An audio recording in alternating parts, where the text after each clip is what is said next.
The SA20 defending champions, MI Cape Town, have found times really tough this season, only registering one win so far and propping up the log table in what some have termed one of the more difficult SA20 seasons thus far. To talk to us about things from his camp, we've roped in the talented Ryan Rickleton, who has not stopped scoring runs, though, despite his team's struggle. So good morning, Ryan. It's good to have you on the show. Thanks so much for joining us.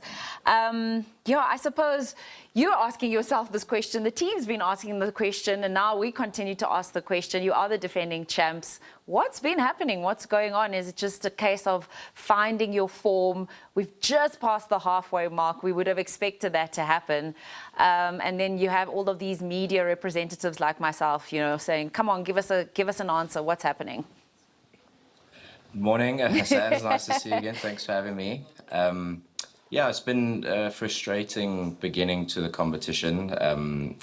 We have such a strong group, such a strong base of talented local players, and obviously topped up nicely with amazing foreign players. So it's really tough to put your finger on it. And I suppose as a supporter as well, it's incredibly difficult to put your finger on it.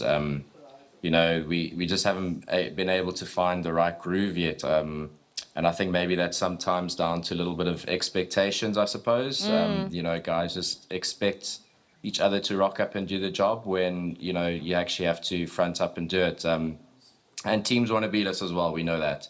So they always raise their game for us anyway. So we've probably been caught napping in a little bit of the finer details and the intensity of which we play the game. But we've got our first one on the board, and we're hoping we can find just a little bit of rhythm and a little bit of momentum now.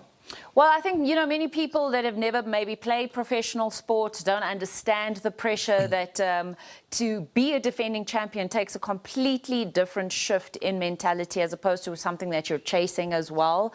We can understand that frustration. Perhaps for you, it's further exacerbated because you've been in such great form. Yeah, it gets. There's always pressure, I think, when you play for the Mumbai Indians and the group and the other teams. But I don't feel too burdened by that weight. I really just try to have an impact for the team. We have so many, like I say, great players behind me in the order.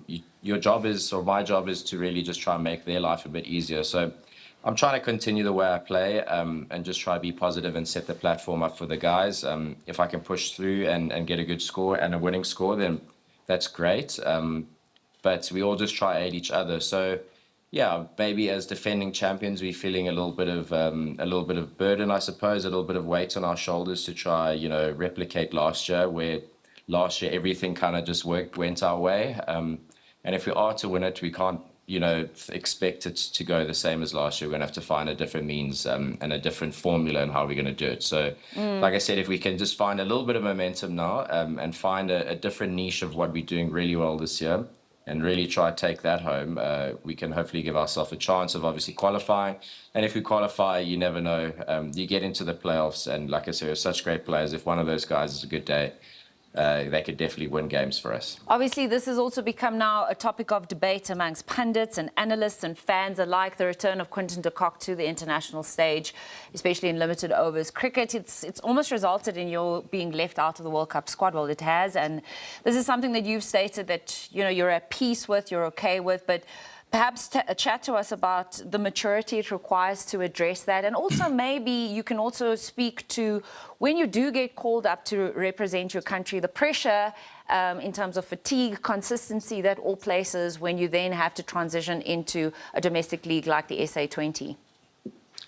Yeah, it's been difficult. I suppose it's been kind of in the pipeline for the last 8 months or so. We all know what a terrific player Quinny is. I still firmly believe that we can coexist in the same team. But I think to take that adjustment, it's been quite hard. Probably without even noticing it. You're kind of watching something you have in your hand slip through your fingers, and then maybe you catch yourself in positions where you're trying too hard or forcing it too much, only to your own detriment, I suppose. So it's been quite a lot to juggle with. Obviously, Quinny now returning to the Mumbai Indians as well. So, yeah. He's really coming for me. Yeah, it's been quite a lot to, try juggle mentally.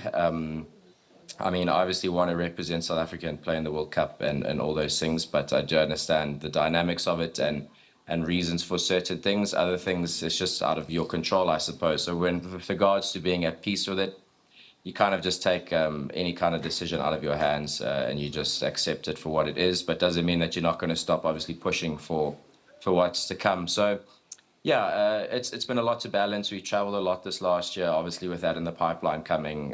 It may be internally I've probably gotten my way and restricted some of my own performances.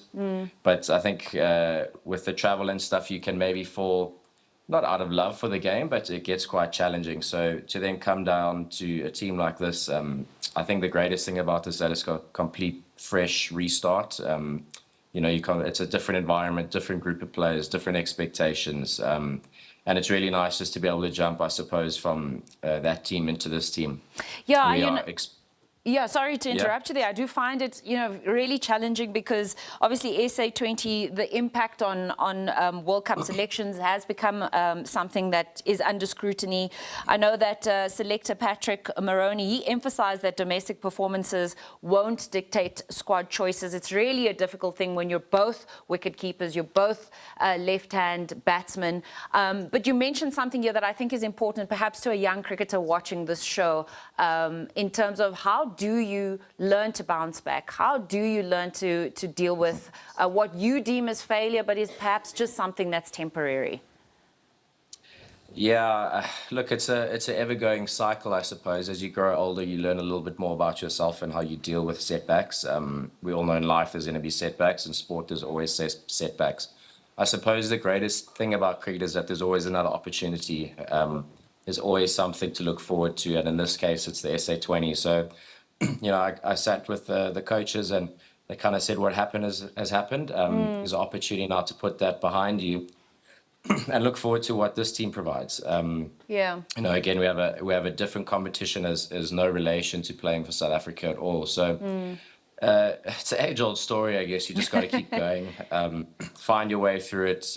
You know that the as good as the good days are, there's always tough days coming. But if you just keep pushing through that and you try not get yourself caught up too much about it and get too sad about it, you try and make that loop of bad form or poor performances a little bit smaller than it needs to be. Perfect. I've got 20 seconds to let you go ahead of your match come the 10th of Jan this Saturday. Any insights that you can share with your fans? Hopefully it's not going to rain here in Joburg. Yep. I'm home right now. But obviously looking forward to trying to get the double over them. We've obviously got an all-out pace attack. We've got some great batters that can hopefully find some form. We're just really looking to get 4 points, and if we can get 4 points, we'll climb up that log quite quickly. We're wishing you all the best of luck. They are the defending champions, MI Cape Town. You actually shared some insight there because some people have been asking, is it my Cape Town? Is it MI Cape Town? He prefers MI Cape Town, but both work. Ryan Rickleton chatting to us on Morning Live ahead of the SA20 match against the Joburg Super Kings. They registered their first win against them just recently as well. We're talking about SA20 cricket.